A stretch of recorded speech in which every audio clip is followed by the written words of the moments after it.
নমস্কার, it's সাইওয়ে time পরিবার।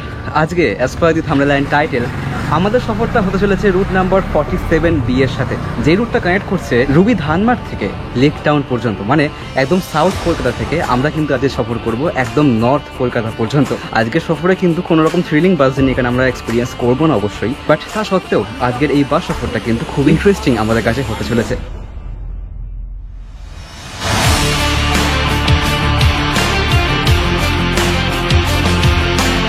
কারণ এই যে বাসটা করে আজকে আমরা সফর করতে চলেছি, এই বাসটা কিন্তু আমাদের কলকাতার one of the most oldest bus route. Minimum 70 বছরের রুট আছে। আমার বাবা পুরো লাইফ এই রুটে চাকরি করে গেছে।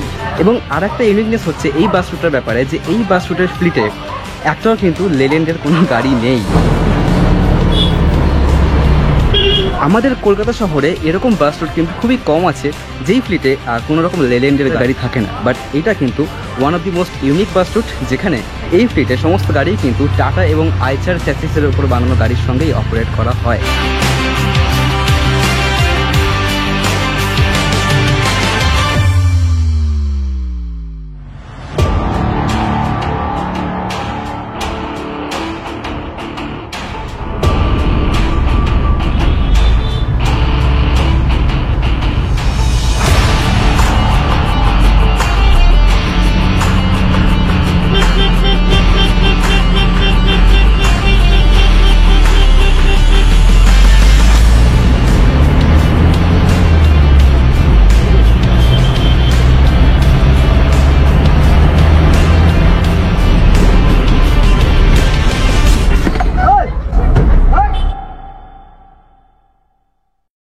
Alright, so let's start with the front of this bus. তো এখন এখানে আমাদের সামনে দাঁড়িয়ে আছে 47B এর টাটা 912 BS4 গাড়ি। এই গাড়িটা রিসেন্টলি সিএফ করা হয়েছে, তো সেই কারণে কিন্তু গাড়ির ফ্রন্ট লুক এখানে খুবই ঝাঁ চকচকে একদম করে দেওয়া হয়েছে। এবং এই হচ্ছে আজকে আমাদের গাড়ির পুরো ফ্রন্ট লুক। আজকে আমি এই গাড়িটাতেই রাইড নেবো 8665, অ্যান্ড এই হচ্ছে গাড়ির পুরো ওভারঅল ফ্রন্ট প্রোফাইল, যেখানে গাড়ির সামনে এখানে টাটার ব্যাজিং, দেন BS4 এর এখানে ব্যাজিং, ওখানে 912 ব্যাজিং আমরা দেখতে পাচ্ছি। দেন এই হচ্ছে টাটার typical cowl set up, and এই হচ্ছে গাড়ির পুরো ওভারঅল ফ্রন্ট পোর্শন। গাড়িটাকে সামনে থেকে দেখতে কিন্তু এখানে খুবই সুন্দর দেখতে লাগছে because of this design elements and এই অ্যাক্সেসরিগুলোর জন্য। যদি আমি আসি গাড়ির সাইড লুকের ব্যাপারে, তো এই হচ্ছে গাড়ির পুরো ওভারঅল সাইড পোর্শন। টিপিক্যাল আমাদের কলকাতা যেরকম পাবলিক বাস হয়ে থাকে সেরকমই কিন্তু গাড়িটাকে সাইড থেকে এখানে দেখতে টিপিক্যাল ইয়েলো অ্যান্ড ব্লু কালারের শেড এখানে গাড়িতে ইউজ করা হয়েছে। অ্যান্ড গাড়ির লেন্থ ওভারঅল এখানে 10 মিটার আই বিলিভ, অ্যান্ড এই হচ্ছে পুরো গাড়ির ওভারঅল একটা সাইড লুক। তো এখন কিন্তু বাইরে এখানে বৃষ্টি পড়ছে গুড়ি। তো চলো এক্সটেরিয়র নিয়ে বেশি কথা বলছি না, গাড়ির ভেতরে প্রবেশ করি এবং গাড়ির ভেতরে গিয়ে দেখে নিই গাড়ির ইন্টেরিয়ারটা এখানে কেমন। তো এবার চলো কথা বলে নিই অ্যাবাউট দি গাড়ির ইন্টেরিয়ার। তো গাড়িতে প্রবেশ করার পরে এখানে কিন্তু আমরা টিপিক্যাল কলকাতার RTA রুটে যে রুট পাবলিক বাস চলে সেরকমই ইন্টেরিয়ার কিন্তু এখানে আমরা দেখতে পাচ্ছি, যেখানে 2x2 সিটিং, যেখানে obviously 2x2 sitting arrangements use করা হয়েছে। এবং এই গাড়িতে একটা কি ব্যতিক্রম যেটা আমি দেখছি, যে অন্যান্য পাবলিক বাসে কিন্তু এই ধরনের মেট্রো সিট বা সাইড ফেসিং সিটগুলো কিন্তু এত দূর অবধি আর কি ব্যবহার করা হয়, সামনে থেকে এত দূর অবধি হাইলি ব্যবহার করা হয়, বাট এই গাড়িতে কিন্তু একদম অলমোস্ট শেষ পর্যন্তই কিন্তু এই ধরনের সাইড ফেসিং সিট এখানে ইউজ করা হয়েছে। এই ধরনের সিটগুলো ব্যবহার করার গুরুত্ব একটাই, যাতে বেশি মানুষ এখানে দাঁড়িয়ে আর কি যেতে পারে বাসে, তো সেই কারণে এই ধরনের সাইড ফেসিং সিট ব্যবহার করা হয়। এবং লাস্টে কিন্তু এখানে 3খানা রোতে এই ধরনের ফ্রন্ট ফেসিং সিট ইউজ করা হয়েছে, এটা আমরা দেখতে পাচ্ছি। বাট এনিওয়ে, এই হচ্ছে মোটামুটি গাড়ির সিটিং অ্যারেঞ্জমেন্ট। অ্যান্ড ওপরে কিন্তু এই ধরনের একটা ল্যাগেজ বাঙ্কার দেওয়া হয়েছে। অ্যান্ড এই গাড়ির রুফে আই ডোন্ট নো এখন ক্যামেরাতে কীভাবে আমি আনবো, বাট এই গাড়ির রুফে কিন্তু এই ধরনের খুব সুন্দর ইন্ডিয়ান ফ্ল্যাগের একটা ডিজাইন এলিমেন্ট ইউজ করা হয়েছে, যেটা দেখে কিন্তু খুবই সুন্দর লাগছে ভেতরে অবভিয়াসলি গাড়িটাকে দেখতে। অ্যান্ড এই হচ্ছে গাড়ি পুরো ওভারঅল ইন্টেরিয়ার। এই গাড়ির লেফট হ্যান্ড সাইডে কিন্তু এখানে সমস্তটাই আর কি পুরো লেডিসের জন্য রিজার্ভ সিটস, এবং ডান দিকে হচ্ছে অবভিয়াসলি জেনারেল সিট, যেখানে লেডিস অ্যান্ড জেন্টস দুজনেই বসতে পারে। অ্যান্ড যদি আমি কথা বলি গাড়ির একদম ফ্রন্ট পোর্শন, মানে একদম ড্রাইভার কেবিনের ব্যাপারে, তো এই হচ্ছে গাড়ির ড্রাইভার কেবিনটাকেও কিন্তু এখানে দেখতে খুবই সুন্দর।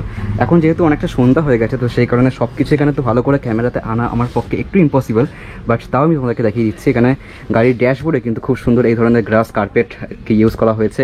অ্যান্ড গাড়ির ড্যাশবোর্ডে এই ধরনের কিছু ফ্লাওয়ার প্লেস করা হয়েছে, যেগুলো কিন্তু গাড়ির ইন্টেরিয়ারকে এখানে দেখতে আরও বেশি সুন্দর বানাচ্ছে। অ্যান্ড এখানে অবভিয়াসলি আমাদের 912 টিপিক্যাল ড্রাইভার ককপিট আমরা দেখতে পাচ্ছি। সেই হচ্ছে মোটামুটি গাড়ির ইন্টেরিয়ার। আচ্ছা, এবার চলো আমরা জেনে নিই এই গাড়ির স্টার্টার এবং কন্ডাক্টরের কাছ থেকে এই গাড়ির রুট, এই গাড়ির টাইমিং, এই গাড়ির এন্ড টু এন্ড ফেয়ার, সমস্ত ইনফরমেশনগুলো, এবং তার সঙ্গে আমরা জেনে নেবো এই গাড়ির আরও কিছু ইন্টারেস্টিং ফ্যাক্টস। আঙ্কেল, আপনার নামটা বলুন। প্রমোদ ঝা। আচ্ছা আচ্ছা, আপনি এই রুটের স্টার্টার, তাই তো? হ্যাঁ হ্যাঁ। আচ্ছা, আমাকে কাইন্ডলি এই গাড়ির টাইমিং অ্যান্ড রুটটা একটু শেয়ার করুন, ফার্স্ট গাড়ি অ্যান্ড লাস্ট গাড়ি। ফার্স্ট গাড়ি 6টা, সকালে 6টা, লাস্ট গাড়ি বিকেলে 9টা, রাত্রি 9টা। আর ওপার থেকে লেক টাউন থেকে লেক টাউন থেকে ওই 6টা আর রাত্রি 8:30। কতক্ষণ পর পর গাড়ি আছে তোমাদের? 8 মিনিট পর পর। এখন টোটাল কতগুলো গাড়ি আছে রুটে? 50-60 খানা হবে। 60খানা হবে, আরো বেশি হবে। বেশি হবে, 70 কাছাকাছি হবে। 70-এর কাছাকাছি হ্যাঁ। গাড়ি হবে। আর এখান থেকে ভাড়া কি আছে? এন্ড টু এন্ড ফেয়ার এখান থেকে লেক টাউন অব্দি ভাড়া? এইখান থেকে লেক টাউন 20 টাকা। মিনিমাম 70 বছরের রুট আছে। 70 বছর হ্যাঁ, পার হয়ে গেছে মনে হয়। হ্যাঁ, আমার বাবা পুরো লাইফ এই রুটে চাকরি করে গেছে। আমার নাম গোপাল হালদার।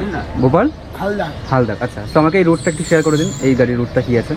1 নম্বর থেকে ছাড়ে সোজা এখান থেকে রুবি থেকে কালিকাপুর, কালিকাপুর থেকে যাদবপুর থানা, कल 1 मिनट बोलते हैं যাদবপুর থানা সোজা সমস্ত রোড 1 মিনিট থেকে সোজা ধর্মতলা, एक्चुअली আচ্ছা। সোজা ধর্মতলা হয়ে সামবাইয়ার হয়ে বেলগাছিয়া পাইকপাড়া হয়ে লেক টাউন। আচ্ছা, এখান থেকে লেক টাউন যেতে মোটামুটি কতক্ষণ সময় লাগতে পারে? তো ওটা আপনি কোন টাইমে ধরবেন সেটা side average time average time ধরে নিন 2 ঘন্টা 2 ঘন্টা লাগে। আচ্ছা, আর যদি অফিস টাইমে হয় তাহলে এটা সময় কম লাগতে পারে। কম লাগবে। তো আজকে কিন্তু আমাকে এই সফরটা করার জন্য পুরোপুরিভাবে হেল্প করেছে এখানে সুস্নত মণ্ডল, এবং ওর কাছে আমি অ্যাজ অলওয়েজ আজকেও খুবই খুবই খুবই কৃতজ্ঞ।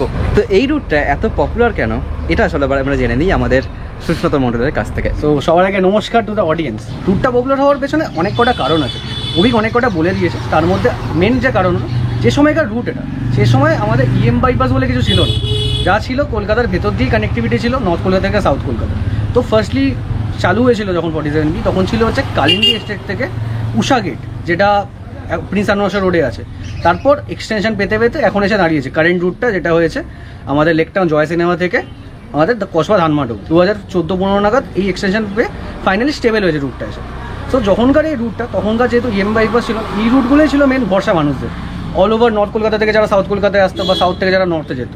আর এই রুটটা আরেকটা বিশিষ্ট হচ্ছে আমাদের পুরো যতগুলো আমাদের লাইক নর্থ সাউথ করিডোরে মেট্রো স্টেশন আছে, মোস্ট অফ দ্য স্টেশনকে কভার করে। যেমন তোমরা starting from Belgachia till Rabindra Sarobar, এতগুলো স্টেশন হয়ে কিন্তু এই রুটটা আছে। আর যারা অনেকে ভাবে যে মেট্রো এলে বাস মরে যাবে, এই রুট বিন্দাস বেঁচে 70-80টা গাড়ি হয়ে গেছে অলমোস্ট, রুট বিন্দাস বেঁচে গেছে মেট্রো স্টেশন সবকটাকে কভার করেও। সো এই হচ্ছে মোটামুটি এই রুটের ব্যাপারে কিছু ইন্টারেস্টিং ফ্যাক্টস। এবার চলো, আমাদের সময় হয়েছে এখানে আমাদের সফরটা আজকে শুরু করবার জন্য রুবি ধানমার্ট থেকে লেক টাউনের উদ্দেশ্যে। এখন এখানে ঘড়িতে সময় হচ্ছে সন্ধ্যে অলমোস্ট 6টা। আমি জানি এখানে একটু আর কি সন্ধ্যা হয়ে গেছে এখন, তার সঙ্গে আজকে মেঘলা ওয়েদার, বৃষ্টিও হচ্ছে গুড়ি গুড়ি, তো সেই কারণে একটু শর্টস এখানে অন্ধকার আসবে, তার জন্য আমাকে সবাই প্লিজ একটু ক্ষমা করে দিও। বাট যাই হোক, চলো এবার গাড়িতে উঠে পড়ি অ্যান্ড শুরু করি আজকে আমাদের সফরটা রুবি ধানমার্ট থেকে লেক টাউনের উদ্দেশ্যে।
অ্যাক্রোপলিস থেকে আমাদের সফর শুরু করে লেকটাউন পৌঁছে গেছিলাম প্রায় 2.5 ঘন্টা পর, মানে রাত্রি 8:30টার সময়। 47B বাস রুটটা কিন্তু অনেকগুলো জায়গাকে একসঙ্গে কভার করে লেকটাউনের সঙ্গে অ্যাক্রোপলিসকে কানেক্ট করছে, তো সেই কারণে কিন্তু সময়টা এখানে অনেকটাই বেশি লাগে।